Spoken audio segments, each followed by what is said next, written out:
सोनू और डिम्पी भाई बहन थे। सोनू उम्र में बड़ा था और वह इसका भरपूर फ़ायदा उठाता था। वह हमेशा छोटी बहन डिम्पी को चिढ़ाया करता था। उनकी माँ ने कहा, बच्चों कल रक्षाबंधन है और सोनू का जन्मदिन भी है। हम खरीदारी के लिए बाजार जाएंगे और थोड़ी देर में वापस आ जाएंगे। पिताजी और माँ खरीदारी करने चले गए। सोनू ने अपनी साइकिल उठाई और उससे खेलने लगा। डिम्पी ने कहा, भैया मैं भी खेलना चाहती हूँ। सोनू ने उत्तर दिया, नहीं यह मेरी साइकिल है। डिम्पी ने सोनू से अनुरोध किया, कृपया भाई। सोनू ने कहा, ठीक है फिर खेलो। डिम्पी साइकिल पर बैठती है और साइकिल चलाना शुरू कर देती है। तभी डिम्पी साइकिल से गिर जाती है। सोनू ने उसे देखा और यह दृश्य देखकर हंसा और डिम्पी जोर से रोने लगी। जब मम्मी पापा घर वापस आए तो देखा डिम्पी रो रही है। पापा ने कहा, सोनू मैंने तुमसे डिम्पी का ख्याल रखने के लिए कहा था और तुमने उसे रुला दिया। इतना कहकर पापा ने सोनू का कान खींचा।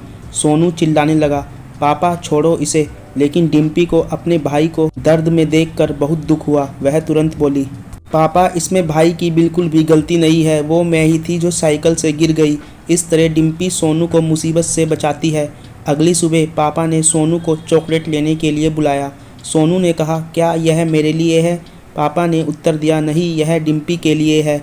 सोनू ने कहा, लेकिन पापा क्या आज मेरा जन्मदिन नहीं है?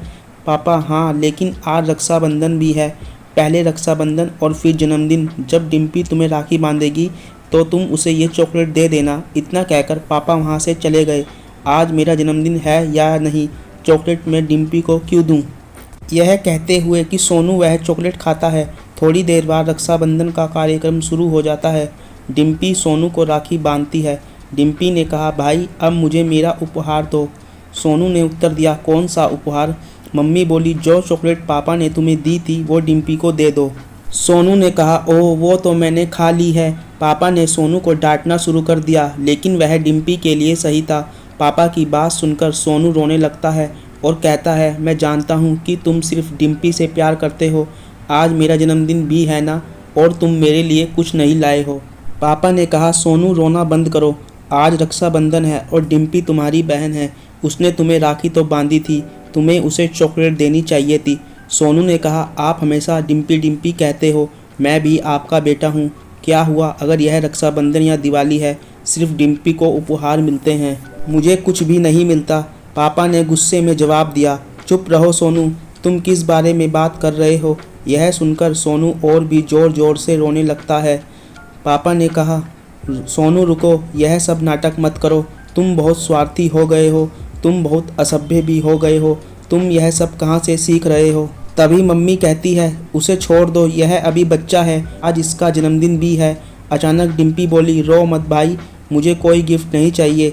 आज तुम्हारा जन्मदिन है, मैं तुम्हें आज एक उपहार दूंगी।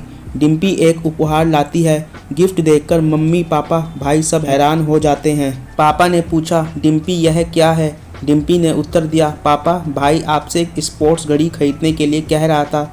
भाई रे अपना जन्मदिन का उपहार ले लो। मम्मी पापा आप मुझे जो पैसे देते थे मैंने वो सब गुल्लक में रख दिए थे और उस गुल्लक को तोड़कर ये घड़ी खरीद ली है। तब मम्मी बोलती है, कितना प्यार करती है तुम्हारी बहन तुमसे और तुम हमेशा उसे चोट पहुंचाते रहते हो। रक्षाबंधन का मतलब है अपनी बहन की देखभाल करना, और कल तुमने उसे साइकिल से भी नीचे गिरा दिया, लेकिन फिर भी तुम्हारे लिए उसने हमसे झूठ बोला। तुमने उसके जैसी बहन पाई, तुम बहुत भाग्यशाली हो। तुम्हें उसे कभी दुख नहीं पहुंचाना चाहिए। सोनू क्षमा मांगता है, पापा मम्मी और डिम्पी आज के बाद मैं तुम्हें कभी चोट नहीं पहुंचाऊंगा। डिम्पी मैं हमेशा तुम्हारा ख्याल रखूंगा और तुम्हें रक्षाबंधन का उपहार ज़रूर दूंगा। डिम्पी ने कहा, भैया मुझे कोई उपहार नहीं चाहिए, आपने खुद को बदल दिया, वह अपने आप में मेरे लिए बहुत बड़ा उपहार है।